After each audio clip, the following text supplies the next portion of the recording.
आपल्या समोर येतोय राहुल सक्सेना.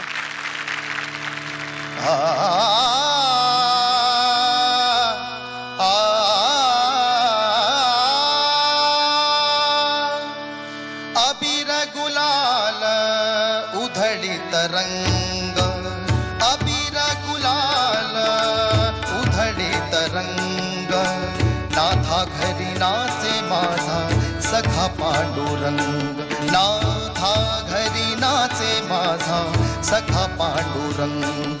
अबीर गुलाल उधळीत रंग रंग रंग, अबीर गुलाल उधळीत रंग.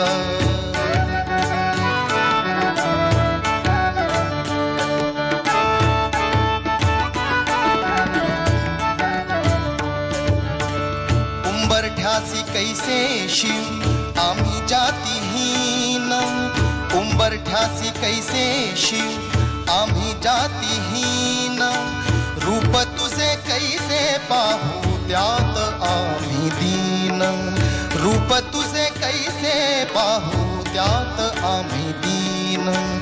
पायरीशी हो दंग गाऊनी अभंग, पायरीशी हो दंग गाऊनी अभंग, नाथा घरी नाचे माझा सखा पांडुरंग, नाथा घरी नाचे माझा सखा पांडुरंग.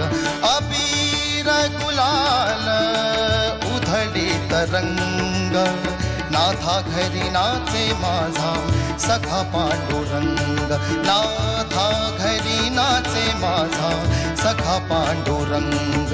अबीर गुलाल, अबीर गुलाल, अबीर.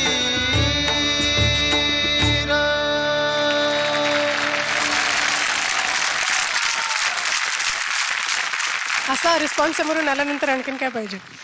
धन्यवाद. अवधूत, अभिषेकी बुवांची गाणी याचा एक वेगळाच एक ट्रान्स असतो आणि तो त्या ट्रान्सची मजा, त्या ट्रान्सची धुंदी अशी तुला अनुभवायला तुला यायला लागले, तुझ्या ते डोक्यात घुसायला लागले. त्या ऋतुजाच्या बाजूला राहून राहून राहून तुला ते अभिषेकी बुवांचं आपण त्याला छान शब्दाला समजू की व्यसन लागलेलं आहे. आज तू इतका सुंदर अभंग गायलास, तुला सगळे वारकरी संप्रदाय तुला वोट करणार कायम. आता दिमाग के साथ अगर गला चलने लग जाए तो रियाज भी सही होता है और जो रूह होती है अंदर वो उभर के आ जाती है. तो तुम्हारा जिस तरह दिमाग चलता है उस तरह तुम्हारा गला चलता है, ये बहुत बड़ी बात है. और डिक्शन तुम्हारा ये बताएंगे कि कैसा है, लेकिन मुझे तो बहुत मजा आया भैया. Thank you very much. आधी या गाण्याविषयी सांगतो की किती मोठे संगीतकार किती वेगळा विचार करतात. तर हा अभंग जो संत चोखामेळ्यांचा आहे, ज्यांना त्यांनी ही व्यथा मांडली आहे त्या भक्तीबरोबर की आम्हाला जे खालच्या जातीतली माणसं आहेत त्यांना देवळात प्रवेश पण देत नाहीत. उंबरठ्यासी कैसे शिव आम्ही जातीहीन, रूप तुझे कैसे पाहू त्यात आम्ही दीन. अजूनही आणि खरं तर आपण नुसतं इकॉनॉमिकल आणि नुसते रस्ते गुळगुळीत झालेत आपल्याकडचे, पण बाकी काय सुधारलं असं मला वाटत नाही. अजूनही आमच्या संदीप खरेच्या गाण्यातली एक ओळ आहे की धुतलेला सात्विक सदरा तुटलेली एकच गुंडी, टकलावर अजून रुळते अदृश्य लांबशी शेंडी. ते अजून आहे, ते काही कुठे जात नाही. तर हे अभंग ऐकून शिकायला काय पाहिजे की हे आता तरी विसरायला पाहिजे की हा कुठल्या जातीचा आहे आणि हा कुठल्या जातीचा आहे. दुसरी गोष्ट, नुसतं तू हिंदीतला फ्रंटलाईन नाही, माझं असं म्हणणं की तू इतका चांगला गातोस की तू काही वर्षात मराठीतला पण फ्रंटलाईन सिंगर व्हायला हवास असं मला वाटतं आणि तू होशील. धन्यवाद.